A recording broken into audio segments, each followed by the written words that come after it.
Nah, bismillah, wassalatu wassalamu ala rasulillah, wala hawla wala quwata illa billah, ma ba'd. Eh,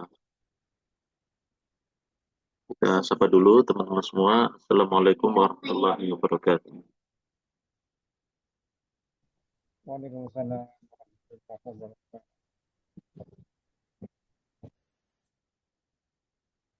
Teman-teman semua, insya Allah kita pada sore hari ini melanjutkan pembahasan kita tentang Ma'lumah Tauhid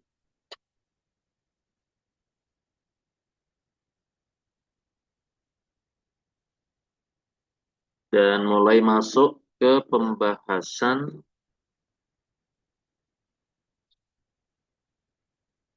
san-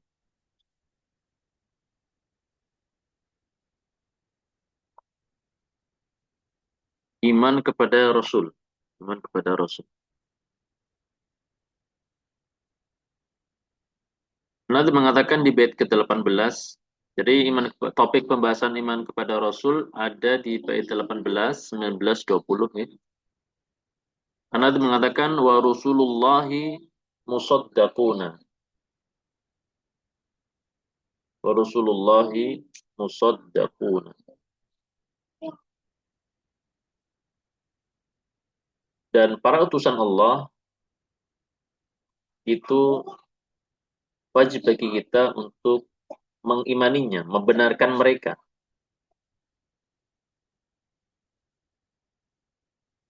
Musaddaq. Jadi dibenarkan, dipercaya ya, tidak boleh diingkari ya. Musaddaq ya, musaddaqun. Mereka adalah orang-orang yang dibenarkan, yang diimani, yang kita harus mengakui akan kejujuran mereka. Ya, bagi kita, maksudnya wajib bagi kita untuk mengakui kebenaran mereka. Fi kulli, ya, pada seluruh, fi kulli, pada seluruh apa yang mereka kabarkan kepada kita. Fi kulli ma bihi yukabbiruna, alladhi bihi yukabbiruna. Ma isim mausul yang lebih sifatnya umum ya. Fi kulli ma bihi yukhabbiruna. Kita wajib membenarkan mereka pada setiap apa yang mereka kabarkan kepada kita. Wafil kitabi, dan di dalam Al-Quran, minhum, sebagian mereka disebutkan nama-nama mereka. Kata beliau, Ishruna wa khamsah. Nah, ini. Sebagian mereka disebutkan di dalam Al-Quran nama-nama mereka dengan total jumlah Ishruna wa khamsah, mananya khamsatun wa ishrun, yaitu 25 nama. Bil ismi, nama-nama mereka. Ada 25 nama yang disebutkan di dalam Al-Quran. Madhkuruna, disebutkan untuk kita. Madhkurun, disebutkan nama mereka. Madhkuruna bil ismi lana. Ya. Mereka disebutkan nama-nama mereka, sejumlah 25 nabi pada kita. Oleh Allah Azza wa Jalla disebutkan, dikabarkan kepada kita 25 nabi dan rasul yang ada.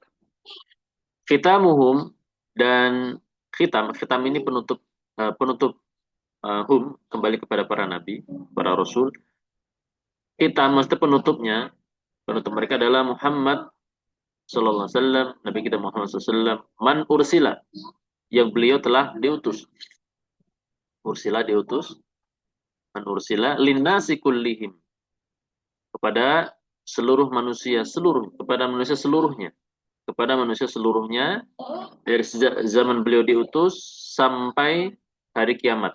Ya. Minallahi ala, oleh Allah Azza wa Jalla yang maha tinggi. Nah, Rasul itu secara bahasa dia adalah utusan, dan secara syariat mereka adalah manusia. Jadi diutus oleh Allah dari bangsa manusia, bukan bangsa jin. Yang mereka adalah berjenis kelamin laki-laki, ya, sehingga tidak ada nabi dari kalangan perempuan. Maka kalau ada nabi orang mengaku nabi dari kalangan perempuan, maka 100% itu palsu. Dan itu pernah terjadi di zaman para sahabat dulu, sepeninggal Nabi SAW. Seorang wanita mengaku sebagai nabi, yaitu yang bernama Sajah. Ya, Sajah, yang di dalam kisah tersebut, mereka juga sempat berperang melawan nabi palsu yang lain, itu Musailimah. Walaupun akhirnya mereka menikah. Musailimah, nabi palsu laki-laki, menikah dengan Sajah, nabi palsu perempuan. Kemudian, mereka adalah orang-orang yang merdeka, sehingga mereka bukanlah budak, yang mereka semua adalah diberikan wahyu oleh Allah Azza wa Jalla dan diutus kepada suatu kaum. Nah, kita wajib beriman ya kepada mereka. Mengimani mereka bahwa mereka adalah utusan Allah Azza wa Jalla. Laisal birra an tuwallu wujuhakum qibala al-masyriq wal maghrib, walakinnal birra man amana billahi wal yawmil akhir. Malaikati dan seterusnya. Kita juga beriman bahwa mereka jujur dalam menerima wahyunya. Ya, maka segala apa yang mereka kabarkan, kita benarkan. Ya. Mereka tidak menambahi, mereka tidak mengurangi, mereka tidak menutup-nutupi. Mereka sampaikan semua yang Allah sampaikan kepada mereka. Ya, tidak ada yang disembunyikan daripada wahyu Allah Azza wa Jalla.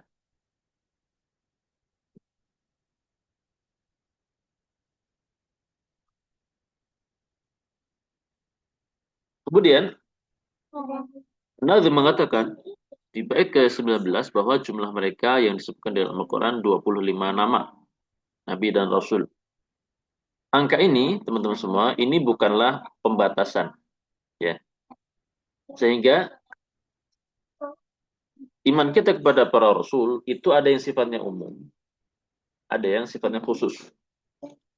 Yang sifatnya umum adalah ketika kita tahu bahwasanya Allah mengutus para nabi dan rasul itu dengan jumlah yang sangat banyak. Ya, sehingga tidak hanya 25.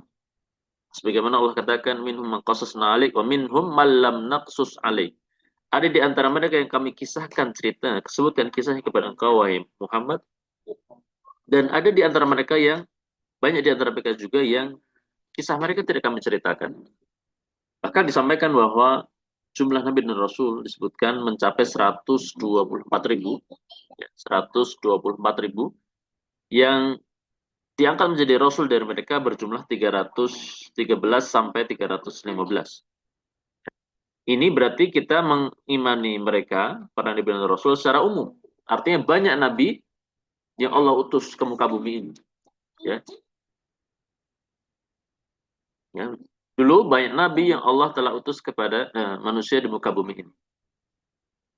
Ini kita percaya, kita imani, kita percaya, kita benarkan, dan ini sifatnya umum. Dan Allah juga katakan, walaqad ba'atsa fi kulli ummatin rasulah. Dan sungguh telah kami utus kepada setiap umat seorang rasul. Sehingga tidaklah ada suatu kaum atau suatu umat yang pernah hidup di muka bumi ini, kecuali pasti pernah diutus kepada mereka seorang rasul. Ya. Dan kalau kita lihat, ya, jumlah nabi yang sangat banyak tadi berarti jumlah umat atau kaum yang ada di muka bumi ini sangat banyak, ya, seperti itu, ya. Jadi ini keimanan secara umum.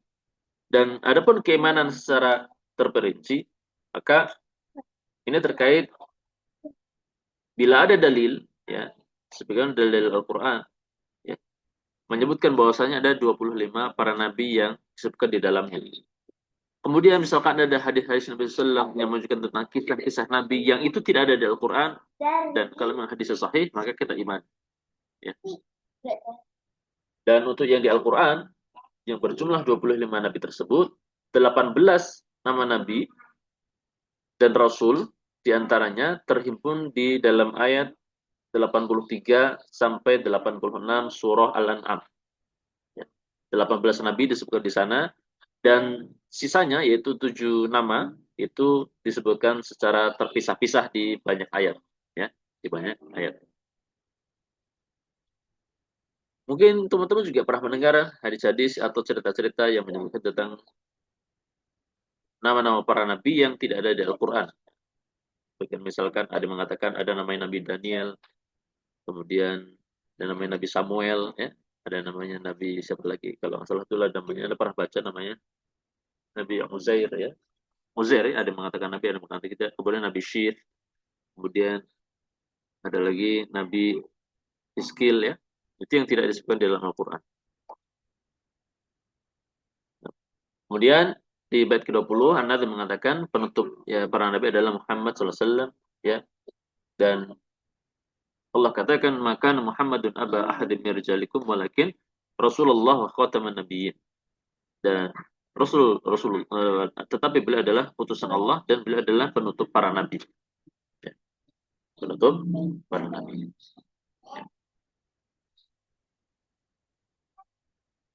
Yang akhirnya di sini membantah bahwasanya ketika Nabi SAW dikatakan penutup para nabi, ini membuktikan bahwasanya tidak ada nabi setelah Nabi Muhammad SAW.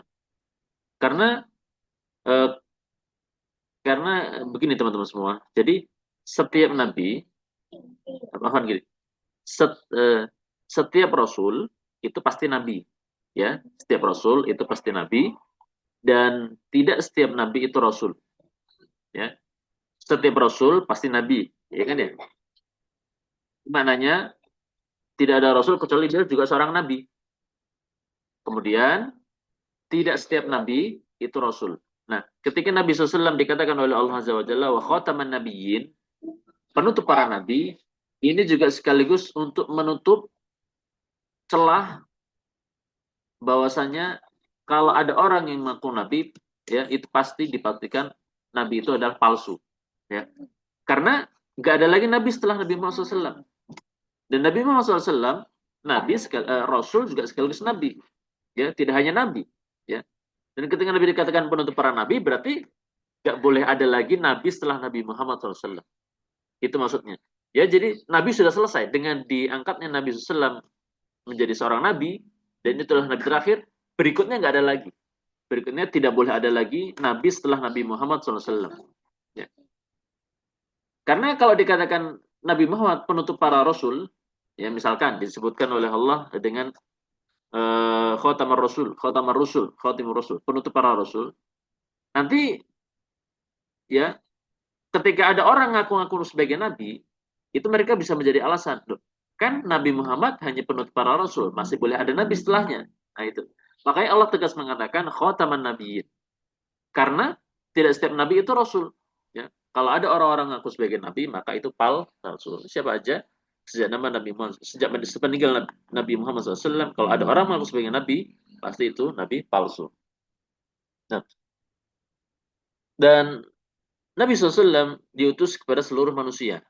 Makanya Allah katakan, nah ayat itu. Saya lupa malahnya. Intinya di sini di chapter kedua di bait 20 Anda mengatakan linasikullihim, ya. Atau kata Nabi sallallahu alaihi wasallam itu ilan nasi kafah, aku diutus kepada manusia seluruhnya. Itu dalam hadis ya. Selain beliau, adapun selain beliau maka mereka diutus kepada umat masing-masing. Selain beliau, maka mereka diutus kepada umat masing-masing. Adapun beliau sallallahu maka diutus kepada semua manusia hingga akhir zaman. Ya.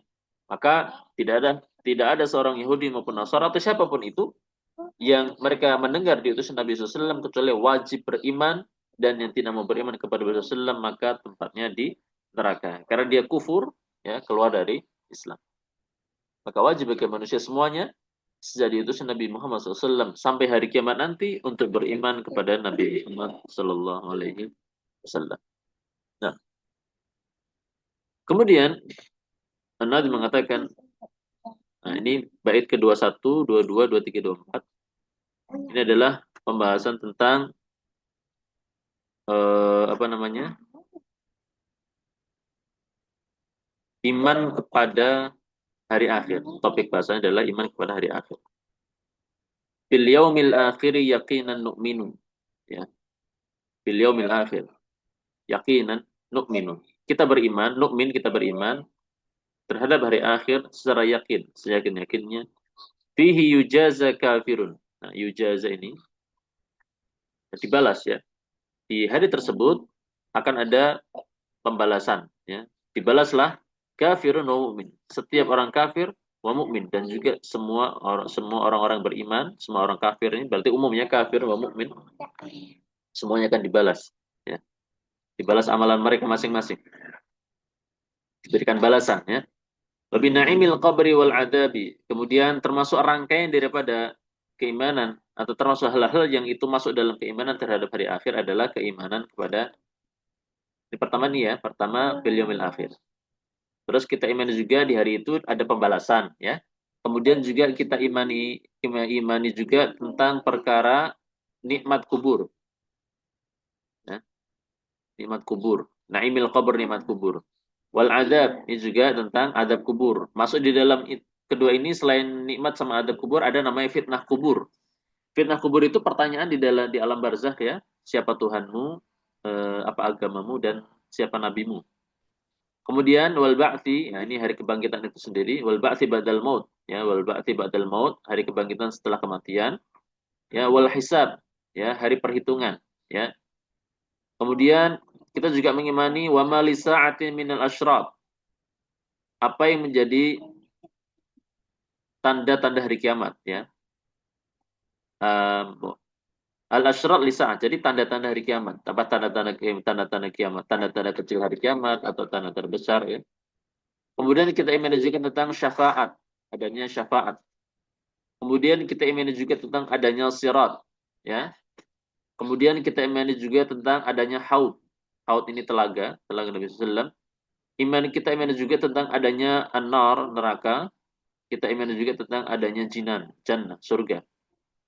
Kemudian kita juga mengimani bahwasanya di akhirat orang-orang beriman bisa melihat Tuhannya dengan langsung, ya, melihat Allah Azza wa Jalla. Ini di antara hal-hal yang masuk di dalam perkara-perkara iman kepada hari akhir. Nah, eh, maka cakupan iman meliputi apa yang terjadi setelah kematian, ya, baik terkait kematian secara personal, kematian masing-masing manusia, ya, maupun kematian manusia secara umum. Nah, apa yang sudah kita sebutkan tadi itu adalah berkaitan dengan hal-hal tadi. Ketika manusia meninggal, maka mereka akan dalam kubur, ada di kubur, ada azab dan seterusnya. Dan kita semua manusia sudah meninggal, ya, maka di sana akan ada hari atau kehancuran alam semesta, maka di sana akan ada hari kebangkitan. Ya.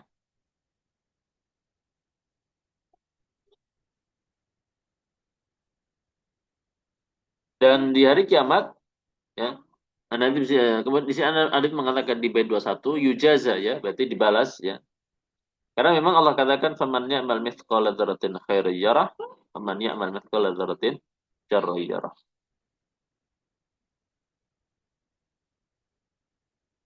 Banyak dalil yang menyebutkan tentang hal-hal tadi yang sudah kita sebutkan tentang rangkaian fase-fase daripada perjalanan hari akhir.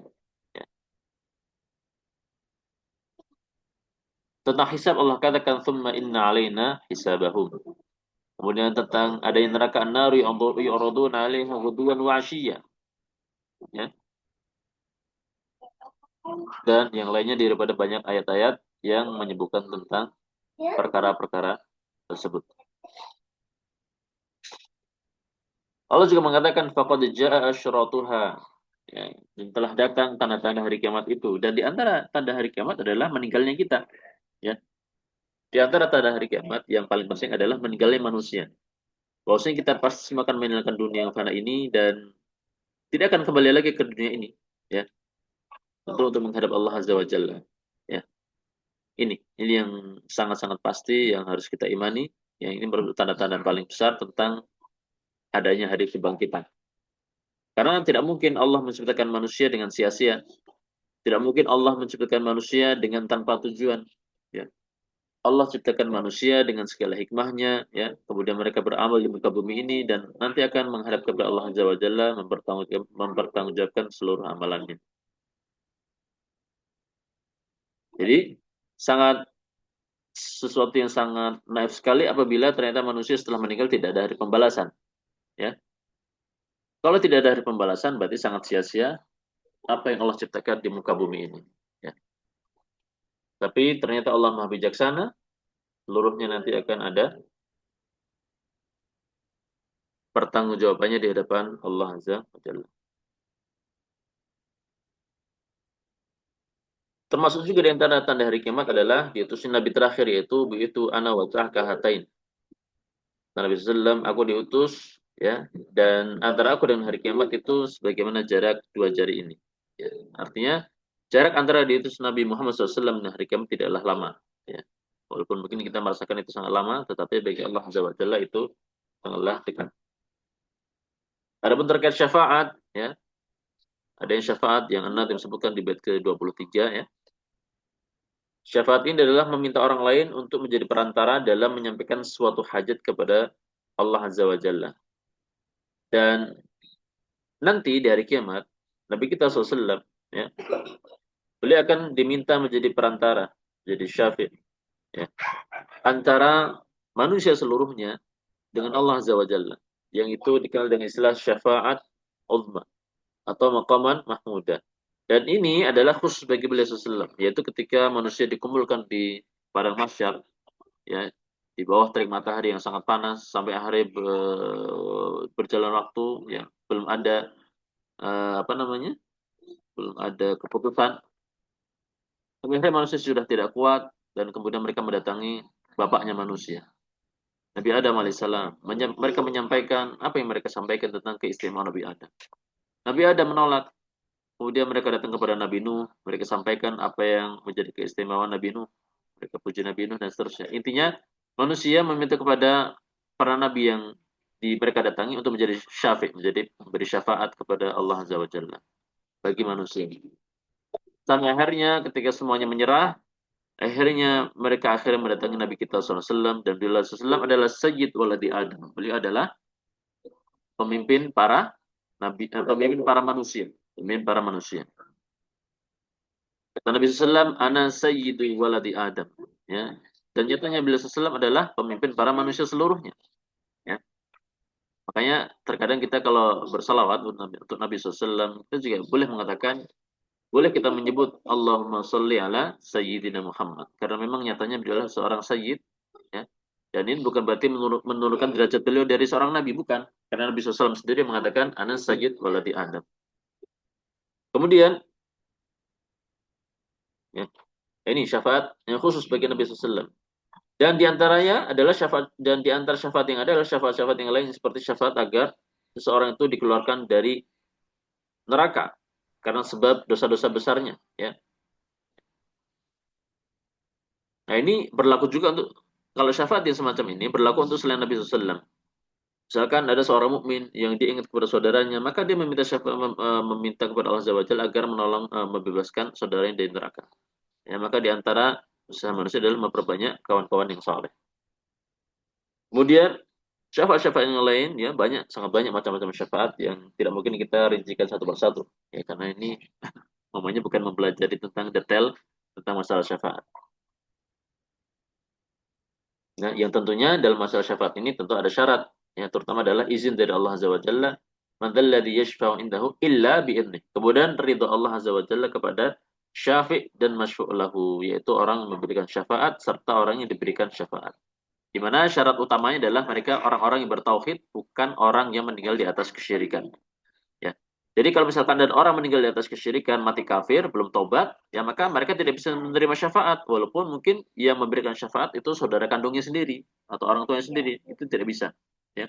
Sebagaimana Nabi SAW ketika beliau tahu bahwasanya pamannya Abu Thalib meninggal dalam kondisi kafir, beliau tidak bisa memberikan syafaat untuk keluar dari neraka, tidak bisa. Tapi Allah kasih apa namanya keringanan untuk azab yang akan diterima oleh Abu Thalib, ya. Dan itu adalah juga berkat daripada syafaat Nabi SAW. Artinya Nabi SAW di situ memberikan syafaat khusus untuk pamannya itu Abu Thalib. Nah, tetapi sama sekali tidak bisa menjadikan beliau keluar dari neraka karena Abu Thalib meninggal dalam kondisi kafir. Jadi paman Nabi SAW ini, Abu Thalib ini, salah satu di antara paman Nabi SAW yang hidup ketika beliau diutus sebagai Rasul, dan beliau adalah orang kafir, tetapi Abu Thalib ini orang kafir, dia orang kafir, tetapi dia membela. Jadi paman Nabi SAW yang hidup ketika Nabi SAW diutus, itu ada 4 ya, teman-teman ya. Yang pertama adalah Hamzah bin Abdul Muttalib, kemudian Al-Abbas bin Abdul Muttalib, kemudian Abu Lahab bin Abdul Muthalib, kemudian Abu Talib bin Abdul Muthalib. Dua yang pertama mukmin, dua yang terakhir kafir. Yang mukmin Hamzah masuk Islam duluan hingga akhirnya meninggal di perang Uhud kalau nggak salah ya. Kemudian Al-Abbas masuk Islam belakangan. Kalau nggak salah mendekati Fathu Makkah, ya, mendekati Fathu Makkah. Dan alhamdulillah beliau sempat melakukan hijrah menuju Madinah walaupun nggak sampai Madinah, ya, karena udah mepet sama Fathu Makkah. Ya. Tapi sudah mendapatkan pahala hijrah, insya Allah. Karena hijrah kaum muslimin dari Mekah menuju Madinah itu pahala yang besar ketika itu. Kalau sekarang sudah tidak ada lagi hijrah dari Mekah ke Madinah. Karena Mekah sudah dibebaskan. Nah, kemudian yang dua paman yang terakhir tadi, Abu Lahab sama Abu Talib itu kafir. Tidak beriman kepada Rasulullah SAW. Cuma yang Abu Lahab ini memusuhi, ya, memfitnah, mencela, memusuhi, dan seterusnya, mengatakan dengan kata-kata yang tidak pantas. Adapun Abu Talib, dia kafir tetapi membela. Nah, ini kebalikan. Ya, seperti itu. Nah, ini empat paman Nabi SAW yang hidup ketika Nabi SAW, yang masih hidup ketika Nabi SAW diutus sebagai Rasul. Kemudian di antara hal yang merupakan keimanan kepada hari akhir adalah iman akan adanya sirat, yaitu jembatan yang sangat tipis, kecil ya, sangat tipis ya, sangat licin, yang terbentang di atas neraka dengan dikelilingi kawat-kawat yang mengait, yang siap menggait orang-orang yang berat untuk dilemparkan ke dalam api neraka. Allah katakan, wa in minkum illa wariduha kana ala rabbika hatman maqdiyya. Dan tidaklah kalian kecuali pasti seluruhnya akan melintas di atas sirat tersebut. Dan itu menjadi ketetapan Allah yang sangat pasti. Tsumma nunajjil ladzina taqaw wa nadharu adh-dhalimina fiha jitiyya. Wa nadharu adh-dhalimina fiha jitiyya. Cuma nanti yang orang-orang bertakwa akan diselamatkan oleh Allah Azza wa Jalla. Adapun selain mereka, maka dibiarkan oleh Allah Azza wa Jalla masuk ke dalam jahannam. Nas'alullaha as-salamah wal afiyah. Kemudian di bait ke-25, belum selesai ya, 24, bait 24 ya. Wal haudi wan nari wal biljinan. Kita juga mengimani adanya telaga ya, ini telaga Nabi SAW ya, yang Nabi SAW nanti akan menunggu umatnya yang berhak untuk mendapatkan minum di telaga tersebut ya. Yang ketika manusia telah minum dari telaga Nabi SAW maka tidak akan haus selamanya. Ya. Kemudian adanya surga dan neraka, an-nar wal jinan. Jinan jamak dari jannah ya. Adanya surga dan neraka. Dan kita beriman bahwasanya surga dan neraka itu hari ini sudah ada, sudah diciptakan dan sudah terus dikembangkan oleh Allah Azza wa Jalla. Ya, terus diperbagus ya. Sudah ada. Wattaqun nar uiddat lil muttaqin. Sebagaimana surga juga wattaqun nar allati uiddat lil kafirin afan. Ya. Astagfirullah ya. Jadi neraka disiapkan untuk orang-orang kafir dan surga uiddat lil muttaqin. Jadi sudah ada, bukan khayalan saja. Jadi balasan yang sudah ada di hari kiamat nanti. Kemudian wa nadharil mu'min ya, bahwasanya kita juga beriman bahwasanya Allah akan menampakkan dirinya di hadapan para hamba yang beriman. Ya, sehingga mereka nanti bisa melihatnya. Allah katakan wujuhi yauma idzin nadhirah. Hari wajah-wajah manusia, maksud wajah-wajah orang beriman pada hari itu berseri-seri ila rabbiha nadhirah. Karena mereka pada hari itu bisa melihat Tuhannya. Ya. Dan Allah juga katakan lilladzina ahsanul husna wa ziyadah. Bagi orang-orang yang berbuat kebaikan, orang-orang beriman, ya, mereka akan mendapatkan balasan kebaikan. Wa ziyadah, dan juga ada tambahan. Ada tambahan. Dan disebutkan dalam hadis tentang tafsir tambahan ini ziyadah adalah yaitu melihatnya orang-orang beriman kepada Tuhannya. Dan ini betul-betul melihat dengan wujud aslinya, ya. Jadi seyogyanya seorang yang beriman dia percaya kepada Tuhannya, ya, percaya kepada Allah Azza wa Jalla, dia yakin Tuhan yang menciptakan dia, dia yakin Tuhan yang menghidupkan dia, memberikan segalanya untuk dia, untuk kehidupan dia di muka bumi ini, maka sebisa mungkin dia senantiasa merindukan Allah Azza wa Jalla, rindu untuk bertemu dengan Tuhannya, merindukan untuk bisa melihat wajahnya, ya. Dan ini diantara keistimewaan orang beriman, ya. Mereka mendapatkan balasan berupa melihat Allah Azza wa Jalla. Maka orang-orang, ya. Dan ini sangat pantas bagi mereka, maksudnya ini sangat layak bagi orang-orang beriman dengan balasan seperti ini. Karena orang-orang yang menyembah selain Allah Azza wa Jalla, entah menyembah manusia, menyembah batu, menyembah patung, menyembah ini dan itu segala macam, ya. Mereka sudah melihat Tuhannya. Tuhannya masing-masing ya. Orang yang menyembah batu sudah melihat Tuhannya, batu itu Tuhannya. Orang yang menyembah manusia, ya melihat Tuhan nyatanya manusia. Nah, jadi kan perbuatan kufur ya. Nah, maka orang-orang beriman sangat layak untuk mendapatkan balasan seperti itu. Ya, mereka melihat Tuhan yang mereka sembah. Ya, mereka bisa melihat Tuhan yang mereka sembah selama di dunia. Nah, ini maka di antara pahala dan ini puncak kenikmatan surga adalah melihat Allah Azza wa Jalla. Wa nadharul mu'mini lirrahman. Kemudian di bait ke-25, An-Nadhm mengatakan bil qada khairan wa syarran qaddara alimahu katabahu sya'a wa bara.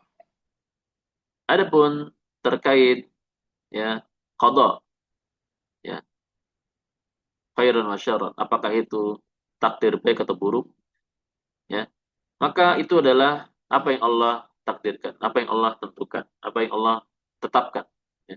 Dalam istilah qada dan qadar memang ulama silang pendapat. Ada yang mengatakan qada dan qadar itu maknanya sama, ada yang mengatakan keduanya berbeda, memiliki arti masing-masing. Dan nanti mengatakan berbeda pun mereka juga silang pendapat lagi ya. Dan ini bukan momen kita membahas masalah ini ya. Intinya bahwasanya di antara atau yang menjadi salah satu rukun iman dan itu rukun iman yang keenam adalah iman terhadap takdir. Iman terhadap takdir, apakah takdir baik maupun buruk. Nah, yang seluruhnya, seluruh takdir itu teman-teman semua, itu kita punya kewajiban dalam mengimani takdir terkait 4 hal. Ya. Yang pertama adalah alimahu. Kita yakin. Alimahu itu maksudnya dia mengetahuinya, Allah mengetahuinya. Kita yakin bahwa takdir itu Allah Maha tahu. Ya. Allah Maha tahu. Ya. Allah Maha tahu takdir seseorang atau sebuah takdir itu bagaimana terjadinya. Apakah itu sudah terjadi, apakah belum terjadi, dan bagaimana terjadinya kalau terjadi. Dan apakah takdir itu atau hal tersebut tidak akan terjadi, dan kalau terjadi itu bagaimana terjadinya. Allah Maha tahu. Jadi Allah tahu detail masalah takdir ya. Allah Maha tahu apa yang sudah terjadi, yang belum terjadi, dan sesuatu yang akan terjadi bagaimana terjadinya, dan sesuatu yang tidak akan terjadi, andaikan itu terjadi, bagaimana terjadinya? Allah Maha tahu. Seluruhnya Allah Maha tahu. Tidak ada yang tersembunyi bagi Allah Azza wa Jalla. Maka ini tahapan pertama di dalam kita mengimani tentang takdir Allah Azza wa Jalla. Yang kedua, kata bahu. Ya. Kita juga beriman bahwasanya seluruh takdir telah Allah tulis. Tidak ada yang tidak Allah tulis. Seluruhnya, seluruh takdir makhluk, innallaha kataba maqadira kulli syai' qabla ayakhluqas samawati bi khamsina alfasana. Allah telah tulis takdir seluruh sesuatu 50.000 tahun jauh sebelum diciptakannya langit dan bumi. Jadi teman-teman mendengarkan kajian mantumah ini juga sudah ditulis ya. Teman-teman nanti kapan meninggalnya, menikah dengan siapa, bagaimana jatah rezekinya, berapa anaknya, segala macam, nasib seperti apa. Semuanya sudah tertulis rapih, detail, nggak ada cacat. Sudah Allah tulis. Tidak ada yang kurang. Tidak ada yang kurang. Bahkan ada kan dikatakan, tidak ada yang bisa merubah takdir kecuali doa. Itu juga, doa itu sudah masuk dalam takdir. Doa yang dipanjatkan seorang hamba ketika dia berdoa meminta segala sesuatu kepada Allah Azza wa Jalla. Hakikatnya doa yang dia lakukan itu sudah Allah tulis.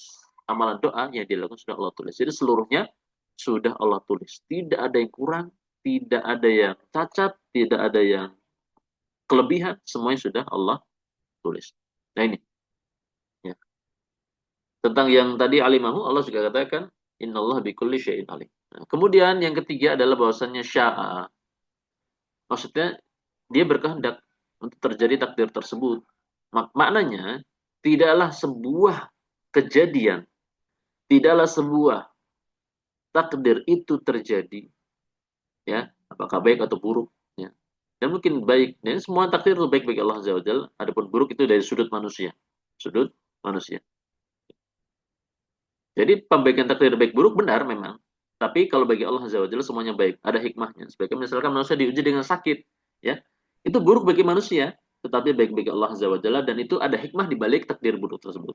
Nah, takdir yang seluruhnya yang terjadi ini di alam semesta itu Allah yang berkehendak, ya. Wa ma tasyauna illa ayyasha Allah rabbul alamin. Ya. Jadi Allah itu punya andil dalam setiap kejadian alam semesta, apapun itu, apakah baik atau buruk, ya. Itu Allah punya andil, ya. Allah yang menentukan, Allah yang berkehendak, ya, dan seterusnya, ya. Ini sya'a. Ini yang ketiga. Kemudian baro, maksudnya bari'a, baro'a, baro'a afan, baro'a ya. Baro itu dari kata baro'a, maksudnya khalaqa, ya.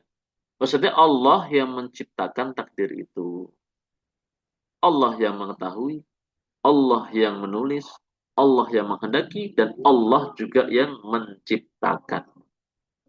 Tidaklah sebuah takdir terjadi, kecuali Allah lah yang menciptakan takdir tersebut. Innallaha khaliqu kulli syai. Allah pencipta segala sesuatu tanpa terkecuali. Allah katakan khaliqu kulli syai. Berarti kalau dikatakan kul berarti seluruhnya. Syai dan itu bentuknya nakir berarti umum apa aja Allah yang ciptakan.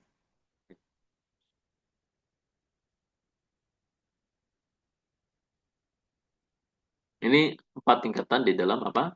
Keimanan kita terhadap takdir.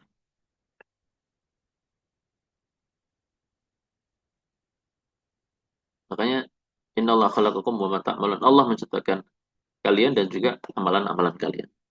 Kemudian sampai sini teman-teman semua selesai tentang rukun iman yang enam, dan di sini beliau mulai masuk ke pembahasan prinsip-prinsip lain ya tentang keimanan yang ada di dalam akidah keyakinan Ahlus Sunnah wal Jamaah. Mulai bait ke 26 sampai 30. Wa nahnu ma'hada narul jamaah. Bersama dengan rukun iman yang enam tadi, kita yakin bahwa persatuan jamaah, jamaah ini persatuan, ya, adalah haqqan. Haqqan ini jalan kebenaran. Jalan kebenaran. Maka jangan sesekali meninggalkan ketaatan kepada pemimpin kaum muslimin. Fala tanzi yadan. Maka fala tanzi yadan min ta'ah. Maknanya, maka jangan sesekali meninggalkan ketaatan kepada pemimpin kaum muslimin.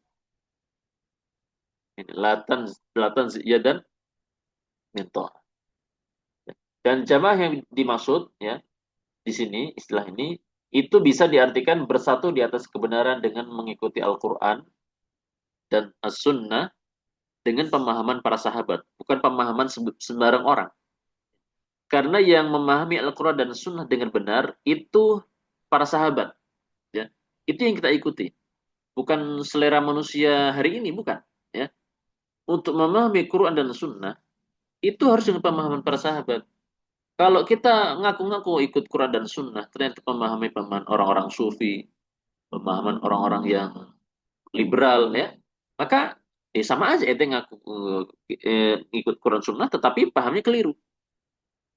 Mungkin ayatnya sama, mungkin hadisnya sama, tapi sudut pemahaman yang berbeda, sudut pandang dalam memahami ayat atau hadis tadi berbeda. Akhirnya dalilnya sama, yang satu benar dapat hidayah, yang satu tersesat. Ya.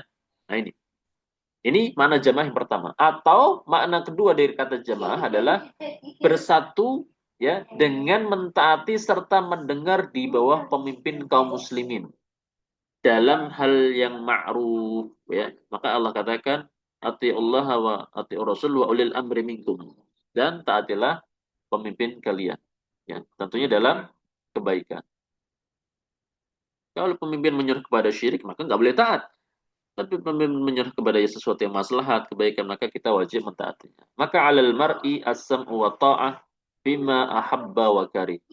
Maka wajib bagi seorang muslim untuk senantiasa dia mendengar, artinya menerima apa yang pemimpin sampaikan, wa ta'at, kemudian dia taat, ya, bima habba wa karih. Baik itu perkara yang dia sukai maupun perkara yang tidak dia sukai. Ini bait ke-26.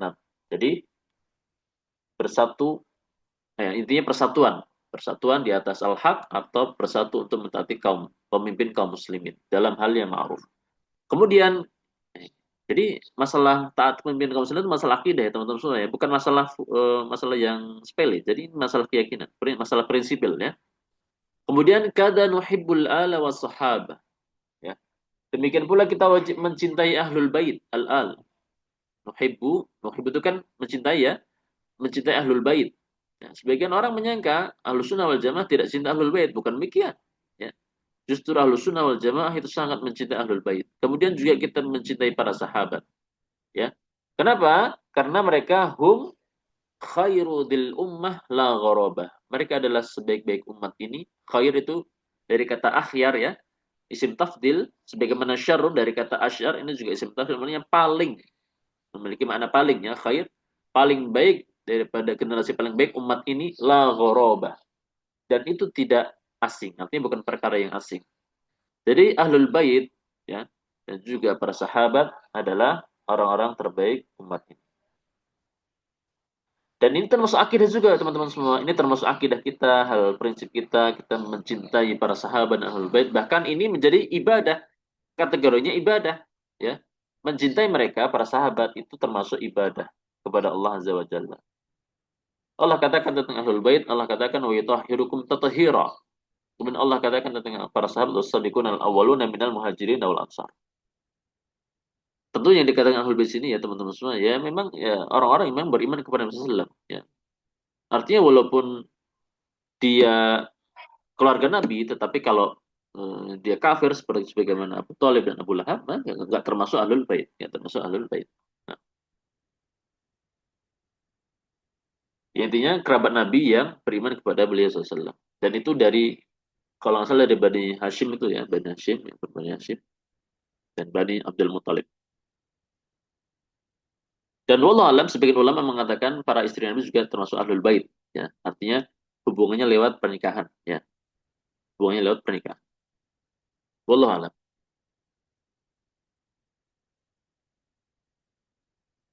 Adapun para sahabat, adapun definisi sahabat adalah mereka orang-orang yang bertemu dengan Nabi SAW, beriman, berjuang, dan wafat di atas iman. Ya, bertemu dengan Nabi, beriman kepada beliau. Ya, bertemu Nabi banyak orang munafik, orang kafir juga bertemu Nabi. Tapi kalau nggak beriman, nggak dikatakan sahabat. Ya. Kemudian berjuang dan wafat di atas keimanan. Dan di sini harus ada poin berjuang bersama Nabi SAW ya. Maka sebagian ulama mengatakan harus ada di situ bentuk pengorbanan untuk ikut bersama Nabi SAW dalam memperjuangkan Islam. Sehingga eh, di sini akhirnya ada yang mengatakan apakah mereka bikin istilah apa namanya? Mereka akhirnya silang pendapat tentang status Nabi Isa. Nabi Isa alaihissalam itu kan juga bertemu Nabi SAW. Nabi Isa kan masih hidup ya sampai nanti Allah wafatkan ya. Ketika bertemu di langit kan bertemu Nabi dan juga pada akhirnya nanti di akhir zaman beliau turun dan ikut bermakmum kepada Imam Mahdi ya kan. Cuma di situ apakah beliau termasuk kategori sahabat? Maka di situ ada silang pendapat. Ada silang pendapat di kalangan para ulama.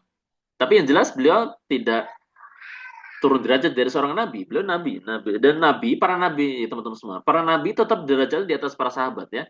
Para nabi dan rasul itu derajatnya di atas para sahabat. Para nabi dan rasul kemudian baru para sahabat. Ya. Yang tentang status Nabi Isa. Karena kan Nabi Isa nggak ikut berjuang berperang ya kan. Ya. Nah, walaupun nanti di akhir zaman juga beliau yang membunuh Dajjal.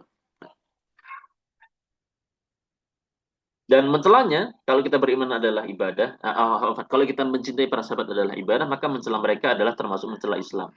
Ya, karena bagaimanapun, melalui mereka, para sahabat, yang mereka adalah murid-murid Nabi SAW, ya, kita bisa merasakan indahnya Islam. Ya, andaikan mereka para sahabat, ya, tidak bersemangat untuk memperjuangkan Islam, maka hari ini kita tidak merasakan indahnya agama ini. Ya. Mereka berkorban, mereka berjuang, ya, menegakkan kalimat Allah Azza wa Jalla sampai akhirnya pada hari ini kita bisa merasakan nikmatnya berislam. Maka jangan sampai kita sebagaimana orang-orang di luar sana yang masalah Islam dengan cara menjatuhkan para sahabat. Sebagaimana orang-orang Syiah, Rafidah yang mereka mencela begitu ringannya lidah mereka mencela Abu Bakar, mencela Umar, ya, dan yang lainnya, ya. Dan para sahabat yang lain sangat banyak mereka cela. Hanya segelintir para sahabat yang tidak mereka cela. Ini adalah kekufuran, ya. Ini adalah kekufuran. Kemudian Allah mengatakan di bait ke-28 walil kitab ya sunnah al-ijma' muttabi'una duna mubtida'in. Nah, ini. terhadap Al-Quran, Alkitab maksud Al-Quran, kemudian As-Sunnah, kemudian Al-Ijma. Nah, muttabi'un dunama, kita mengikuti. Muttabi'un itu kita ikut. Dunama ibtidai, tanpa membuat ajaran baru dalam agama. Ibtida itu maksudnya membuat mengarang agama. Mengarang-arang dalam agama. Dunama ibtidai. Teman-teman semua kita harus bisa bedakan ya, mana yang dikatakan bid'ah, mana yang dikatakan perkara khilafiyah. Ini memang pembahasannya dalam, maka jangan kita sembarangan membid'ahkan sebuah amalan. Ya, karena nggak semua amalan itu bid'ah, walaupun mungkin kita nggak mengamalkannya, bisa jadi itu amalan ada memang khilafnya. Ya, jadi perkara bid'ah ini tidak gampang. Apalagi sampai kita melabeli seseorang dia ahlu bid'ah, dia pelaku bid'ah, amalan ini bid'ah itu nggak mudah. Ya, tidak mudah, sangat sangat sulit. Artinya perkara ini sulit, hanya ulama yang bisa menentukannya. Maksudnya ulama yang bisa menentukan dan mereka juga berlandaskan Al-Quran, hadis dan juga al-ijma ya. Adapun kita mukallid, kita hanya pengikutnya para ulama ya, kita nggak punya ilmu dalam masalah ijtihad, maka kita ikuti mereka. Ya. Apalagi kalau ternyata di situ hanya perkara khilafiyah, jangan sampai kita menganggap oh dia mengamalkan amalan A, bagi kita nggak mengamalkannya, kita malah amalan B. Akhirnya kita mengatakan amalan mereka adalah bid'ah. Ini nggak boleh, ya tidak boleh. Nah ini teman-teman semua, di dalam ahlus sunnah wal, prinsip ahlus sunnah wal jamaah ada tiga hal yang menjadi sumber hukum ajaran Islam. Yang pertama adalah Alkitab, yang kedua As-Sunnah, yang ketiga Al-Ijma. Ya. Al-Quran Sunnah jelas ya insya Allah ya. Adapun ijma adalah kesepakatan para ulama terkait hukum Islam sepeninggal Nabi Shallallahu Alaihi Wasallam. Ya. Dan ketika ijma terjadi, ada ijma maka tidak boleh bagi orang setelahnya untuk menyelisihinya. Nah, pembicaraan masalah ijma itu sangat dalam dan tidak kita bahas di sini.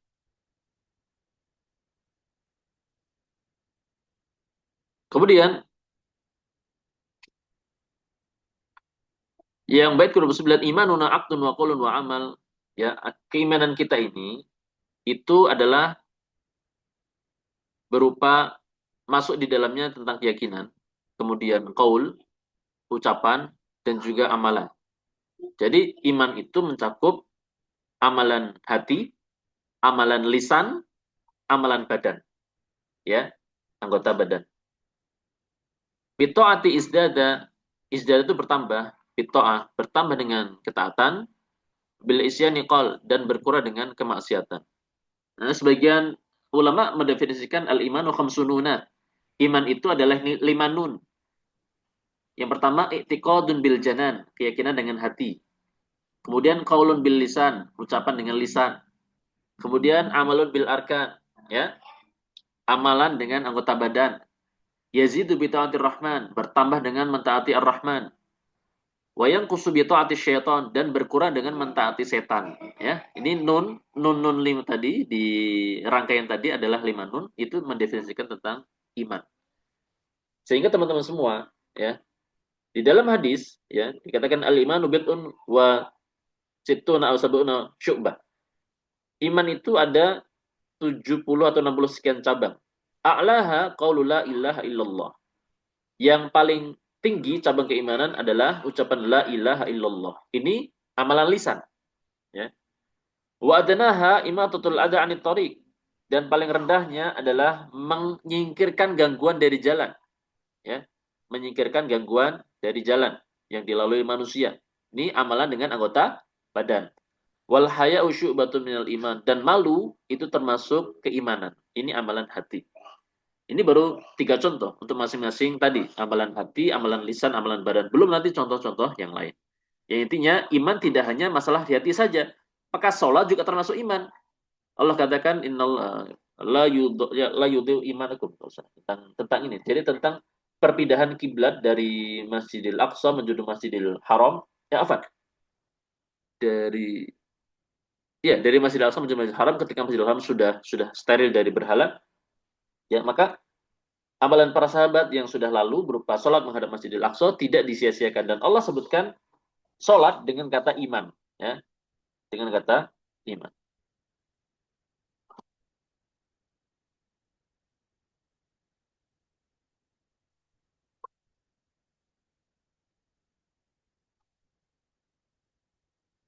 Ayatnya.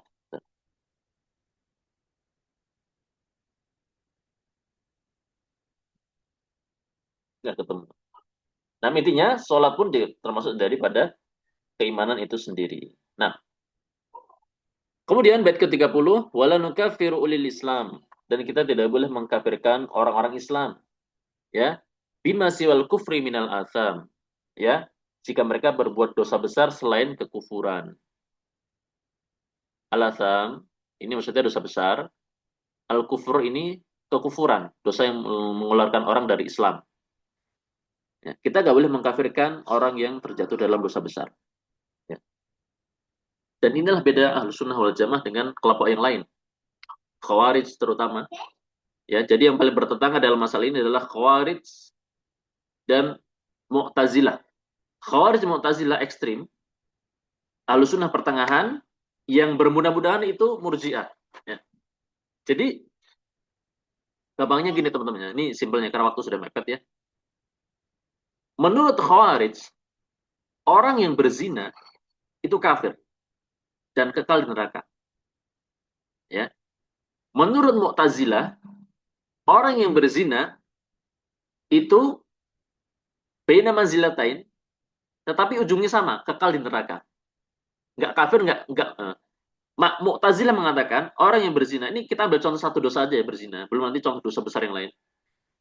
Orang yang berzina menurut Mu'tazilah, dia tidak kafir, tidak mukmin.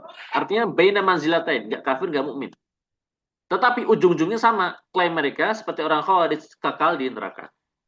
Ya. Ini. Adapun Murji'ah, ya, orang yang berzina itu sama sekali tidak mempengaruhi keimanannya. Ya. Dia tetap imannya nggak berkurang. Ya, bahkan ya, tetap sempurna. Adapun Ahlus Sunnah wal Jamaah, ketika orang berzina, maka di situ imannya sedang turun. Tetapi tidak boleh dikafirkan. Tidak boleh dikafirkan. Selama dosa besar itu bukan dosa syirik, apapun dosanya, dosa membunuh, berzina, segala macamnya, dosa-dosa besar, mencuri, segala macamnya, dan dia adalah orang yang muslim, menyembah Allah Azza wa Jalla saja, maka tidak boleh kita mengeluarkan mereka atau menganggap mereka keluar dari Islam. Ya, separah apapun dosa mereka. Selama di bawah apa? Kesyirikan. Selama di bawah kesyirikan.